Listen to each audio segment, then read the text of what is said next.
Dear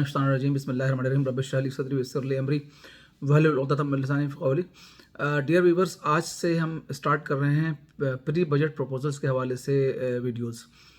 और हम different क्या कहते हैं प्रपोजल, जैसा कि आपको मालूम है कि हमारा फिस्कल ईयर जो है वो 24-25 30 जून 2025 को एंड हो रहा है और 1 जुलाई 2026 से 25 से हमारा साल स्टार्ट हो जाएगा, जो कि 30 जून 2026 तक चलेगा। इस सिलसिले में क्या कहते हैं बजट की प्रिपरेशन का आगाज़ कर दिया फेडरल गवर्नमेंट ने भी, प्रोविंशियल गवर्नमेंट ने, और उनको क्या कहते हैं डिफरेंट सेक्टर्स की तरफ से बजट प्रपोजल्स भी क्या कहते हैं आनी शुरू हो गई हैं और उनके कंपाइलेशन का काम क्या कहते हैं स्टार्ट हो चुका है। अनफॉर्चुनेटली हमारे जो इंस्टीट्यूट्स में जो पोस्ट बजट सेमिनार होता है वो तो टाइम पे होता है, लेकिन जो प्री बजट सेमिनार होता है वो बहुत लेट होता है, क्योंकि यहाँ पे प्रपोजल्स उस वक्त तक चीज़ें क्या कहते हैं जब मई के 3rd वीक तक काफ़ी चीज़ें क्या कहते हैं तक ऑलमोस्ट फाइनलाइज क्या कहते हैं हो चुकी होती हैं। उस वक्त क्या कहते हैं हमारे जो इंस्टीट्यूट्स के अंदर जो है वो पोस्ट बजट सेमिनार एक फॉर्मेलिटी के तौर पर, प्री बजट सेमिनार एक फॉर्मेलिटी के तौर पर क्या कहते हैं हो रही होती है, उसका कोई फ़ायदा नहीं होता। तो जो भी ट्रेड बॉडीज़ या जो भी चीज़ें लोग हैं वो जो कि चाहते हैं कि उनके बजट प्रपोजल गवर्नमेंट क्या कहते हैं कंसिडर करे, उनके लिए ज़रूरी है कि अपने बजट प्रपोजल को इन्हीं दिनों के अंदर, यानी अप्रैल के विद इन दी अप्रैल ही, maximum 3rd week of April तक गवर्नमेंट तक क्या कहते हैं पहुँचाएँ। और इस सिलसिले में एसएससीपी ने तो क्या कहते हैं डिफरेंट गवर्नमेंट बॉडीज़ को, एफबीआर है, प्रोविंशियल गवर्नमेंट्स को अप्रोच भी कर लिया और उन्हें बजट प्रपोजल भिजवा भी दिए। तो यही तरीक़ाकार होता है। तो हमने भी क्या कहते हैं सोचा कि हम भी क्या कहते हैं जो प्री बजट प्रपोजल है उसको हम डिस्कस करें और इन वीडियो को क्या कहते हैं हम जो है आला हुक्काम तक क्या कहते हैं पहुँचाएंगे भी, तक वहाँ तक क्या कहते हैं बजट प्रपोजल के बारे में चीज़ें क्या कहते हैं पहुँच सके, और इन राइटिंग भी क्या कहते हैं हम अपनी प्रपोजल्स क्या कहते हैं गवर्नमेंट को भिजवाएंगे। तो बहुत सारे इश्यूज़ हैं, आपको जैसे पता है कि बड़ा जो फिजिकल स्पेस निकालना इस वक्त क्या कहते हैं बहुत ज़्यादा मुश्किल काम है, चूँकि बहुत ज़्यादा डेट बर्डन है पाकिस्तान के ऊपर, फिर एक्सपेंडिचर भी बहुत ज़्यादा हैं, और एनएफसी शेयर के बाद जब प्रोविंस को जब एनएफसी में से अच्छा खासा शेयर क्या कहते हैं मिल जाता, तो फेडरेशन के बाद बचता नहीं है बहुत ज़्यादा कुछ, फिजिकल स्पेस इतना होता नहीं है बहुत कुछ क्या कहते हैं करने के लिए, और डेवलपमेंट एक्सपेंडिचर का भी बोझ जो है ज़्यादातर प्रोविंस के ऊपर ही क्या कहते हैं शिफ्ट हुआ है। इसके अलावा क्या कहते हैं फेडरल गवर्नमेंट की और आईएमएफ और वर्ल्ड बैंक है, उनकी भी क्या कहते हैं कोशिश है कि जो प्रोविंशियल गवर्नमेंट्स हैं वो अपने ओन सोर्स के अंदर क्या कहते हैं इजाफा करें और अपने आप को क्या काबिल बनाएं, ताकि क्या कहते हैं वो ज़्यादा से ज़्यादा बोझ क्या कहते हैं अपना जो है वो खुद उठा सकें। दूसरी तरफ जो प्रोविंशियल गवर्नमेंट्स हैं उनको भी इस बात का एहसास है कि एनएफसी में शेयर मिलने के बाद जो है उसके बाद उनके पास जितना ज़्यादा अपने प्रोविंशियल ओन सोर्स के अंदर वो इजाफा करेंगी, तो उतना ही ज़्यादा क्या कहते हैं उनका जो बजटरी स्पेस होगा वो बहुत ज़्यादा होगा, और वो बहुत ज़्यादा डेवलपमेंट एक्सपेंडिचर भी क्या कहते हैं कर सकेंगी और अपने आवाम की फलाहत के लिए काम भी कर सकेंगी। और इस सिलसिले में चारों प्रोविंसेस जो हैं उन्होंने क्या कहते हैं अपने बजट मेकिंग प्रोसेस का आगाज़ कर दिया है, और क्या कहते हैं वो इस सिलसिले में क्या कहते हैं बजट प्रपोजल को क्या कहते हैं तरतीब भी क्या कहते हैं दे रही हैं। तो बहरहाल ये है। अच्छा, अब उसमें क्या कहते हैं करना ये है कि बहुत सारी प्रपोजल्स क्या कहते हैं हमारे पास क्या कहते हैं आई हैं, उसमें से हम डिफरेंट सेक्टर्स की प्रपोजल भी क्या कहते हैं हमारे पास आई हैं, सैलरीड क्लास की प्रपोजल भी क्या कहते हैं हमारे पास क्या कहते हैं आई हैं। तो हम क्या कहते हैं बेसिकली ये करते ही हैं कि हम सबसे पहले स्टार्ट करते हैं सैलरीड के प्रपोजल के हवाले से। सैलरीड क्लास को जिस वक्त मुश्किलात का सामना है, अब 50,000 रुपये मंथली सैलरी अगर किसी शख्स को मिलती है और साल की 6 लाख रुपये सैलरी बनती है, तो वो टैक्सेबल सैलरी की छूट है 6 लाख तक, तो 1 रुपये ज़्यादा उसको मिलेगा तो वो टैक्सेबल लिमिट के अंदर शामिल हो जाएगा। अब ये क्या कहते हैं बहुत ज़्यादती है, इसलिए कि जो अदर सेक्टर क्या कहते हैं उसको अपने जो रेवेन्यू है उसमें से क्या कहते हैं एक्सपेंडिचर ही माइनस करने की इजाज़त है। उसके बाद जो नेट इनकम होता है उसमें से क्या कहते हैं उसके प्रॉफिट पर टैक्स लगता है। इसका एग्रीकल्चर इनकम टैक्स है, उसमें भी क्या कहते हैं एक तो 12 लाख का थ्रेशोल्ड है, और उसमें भी क्या कहते हैं एक्सपेंडिचर अलाउड है। एक्सपेंडिचर से माइनस करने के बाद जब नेट रेवेन्यू होता है तो उस पर टैक्स होता है। क्योंकि सैलरीड क्लास की पोजीशन ये है कि एक तो उसको अपने नेट फ़ौरन ही अपने ग्रॉस सैलरी के ऊपर टैक्स देना पड़ता है, और उसके बाद क्या कहते हैं फिर वो जो चीज़ परचेज़ करने के लिए जाता है उसको तमाम जगहों में टैक्सेस देने पड़ते हैं।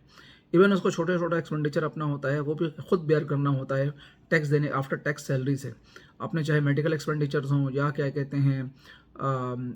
यूटिलिटी के एक्सपेंडिचर हों या बच्चों की एजुकेशनल फ़ीस वगैरह हों, तो सैलरीड क्लास पर रियल बर्डन होता है। तो 50,000 रुपये की सैलरी क्या कहते हैं कुछ भी नहीं होती, क्योंकि बहुत कम क्या कहते हैं लिमिट है, इसलिए कि 50,000 रुपये किसी शख्स को क्या मिलते हैं, या अगर 60,000 मिलते हैं उसमें थोड़ा सा टैक्स काट लें तो उसके बाद बचेगा क्या। अगर कोई शख्स हो उसको आजकल जो बिजली की सूरत हाल है, बिजली का बिल ही के शख्स के अगर क्या कहते हैं वो 15-20 हज़ार रुपये क्या कहते हैं आ जाए, और अगर वो कम से कम बहुत जान मार के अपनी ग्रोसरी को कर्टेल भी करेगा तो अगर वो 30,000 की ग्रोसरी क्या कहते ले लेगा तो 50,000 तो उसने यहीं पे एक्सपेंडिचर कर दिया। अब उस शख्स को अपने बच्चों को एजुकेशन दिलानी है, तो वो किस तरह से क्या कहते हैं अपने बच्चों को एजुकेशन दिलाएगा, या क्या कहते हैं जो है वो अगर क्या कहते हैं मेडिकल एक्सपेंडिचर है, कॉल एक्सपेंडिचर कैसे मीट करेगा। इवन जो हायर सैलरीड क्लास हैं उनको भी क्या एक बहुत ज़्यादा प्रॉब्लम है, चूँकि 35% 45% टैक्स ग्रॉस सैलरी में से जब कट जाता है तो पीछे कुछ रहता नहीं है। यानी कोई शख्स अगर 10 लाख रुपए कमाता है और उसका 4.5 लाख रुपए टैक्स कट जाए तो बचेगा क्या पीछे, कुछ भी नहीं बच रहा उसके पास। तो ये क्या कहते हैं एक बहुत बड़ा क्या कहते हैं अलार्म है। तो हमें सबसे पहले हमारी जो प्री बजट प्रपोजल है उसमें क्या कहते हैं हमारी गवर्नमेंट से रिक्वेस्ट ये है कि जो मिनिमम जो थ्रेशोल्ड है सैलरी का वो 6 लाख से बढ़ा के कम से कम 12 लाख रुपए क्या कहते किया जाए। 1 लाख रुपए की सैलरी एंड अलाउंसेस के ऊपर कोई टैक्स क्या कहते हैं नहीं होना चाहिए। इसलिए कि क्या कहते हैं सैलरीड क्लास को देखें, इसका एक दूसरा इफेक्ट आएगा अगर गवर्नमेंट क्या कहते हैं तो सही से देखे। इसलिए कि ये जो क्लास होता है जिसकी 1 लाख रुपए तक की सैलरी है उसमें बहुत सारे ऐसे लोग हैं जो रेंट पे ऊपर रहते हैं, तो रेंट भी देते हैं, फिर यूटिलिटीज़ भी देते हैं, तो सब कुछ करने के बाद अपने ग्रॉसरी भी लेते हैं, तो उनको फिर बमुश्किल अपने बच्चों की एजुकेशनल एक्सपेंडिचर को मीट कर रहे होते हैं। और लाख रुपए सैलरी वाले के बाद भी क्या कहते हैं एंड में पैसा क्या कहते हैं कुछ सेविंग क्या कहते हैं नहीं बनती। लेकिन अगर क्या कहते हैं गवर्नमेंट इनको रिलीफ देगी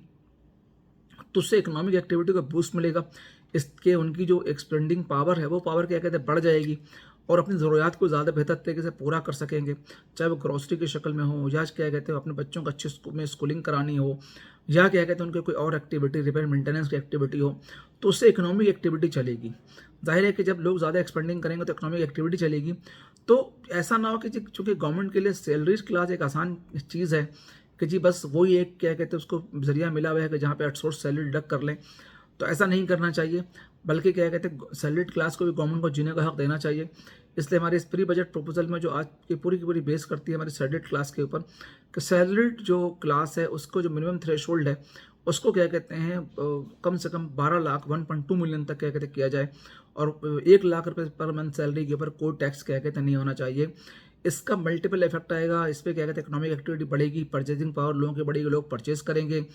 तो वहाँ पे इकोनॉमिक एक्टिविटी क्या कहते जनरेट होगी। इसका आपको उधर क्या कहते हैं इफेक्ट क्या कहते आएगा। तो गवर्नमेंट बजाय इसके कि इस सैलरीड क्लास को ही निशाने तख्ता मश्क बनाने की बजाय उसको चाहिए कि और बहुत अदर सेक्टर्स हैं जिसको क्या कहते हैं अपने जो प्री बजट जो हमारी जो वीडियोज़ हैं और प्रपोजल्स हैं उनके सीरीज़ के अंदर क्या कहते हैं हम आगे डिस्कस करेंगे। बहुत सारे ऐसे सेक्टर्स भी हैं जो कि क्या कहते हैं इस वक्त इनफॉर्मल हैं या वहाँ पे क्या कहते हैं कोई भी टैक्स क्या कहते हैं नहीं है, तो वहाँ पे टैक्स लेना चाहिए। इसलिए पाकिस्तान में जो भी शख्स रहता है हर शख्स को टैक्स पे करना चाहिए, हर शख्स को क्या कहते हैं अपने मुल्क की तरक्की और उसकी खुशहाली के अंदर पार्टिसिपेट करना चाहिए। क्योंकि सारे लोग टैक्स देंगे तो गवर्नमेंट अपना एक्सपेंडिचर क्या कहते हैं प्रॉपरली क्या कहते हैं कर सकेगी। तो गवर्नमेंट को चाहिए कि वो सैलरीड क्लास के ऊपर टैक्स का थ्रेशोल्ड को बताए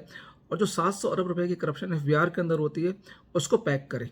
तो अगर गवर्नमेंट उसको क्या कहते हैं पैक करने में कामयाब हो जाती है और किसी तरह से मैकेनिज्म जो है वो ट्रांसपेरेंट करने में कामयाब हो जाती है, इस तरह से क्या कहते हैं PIA है, वापडा है, जिनको क्या कहते हैं गवर्नमेंट फीड इन की चली जा रही है और लॉस मेकिंग ऑर्गेनाइजेशंस हैं, तो जो लॉस मेकिंग ऑर्गेनाइजेशन उसकी प्राइवेटाइजेशन की तरफ जाए और वहाँ से जो पैसे बचे वो आपके एक्सचेकर किसी सेविंग होगी। तो आगे इस हम मज़ीद क्या कहते हैं इसके ऊपर बात करेंगे अगली वीडियो में। अभी इस वीडियो को हम यहीं तक रखते हैं और हम एट द एंड गवर्नमेंट से रिक्वेस्ट करते हैं कि गवर्नमेंट जो सैलरीड क्लास है उसके थ्रेशोल्ड को कम से कम 1.2 मिलियन तक एनुअली और 1 लाख रुपये सालाना सैलरी के ऊपर टैक्स को एग्जाम करें। तो इसके साथ ज़्यादा दीजिए और इंशाल्लाह हम अगली जो है प्री बजट की वीडियो के साथ दोबारा हाजिर होंगे। अल्लाह हाफिज़।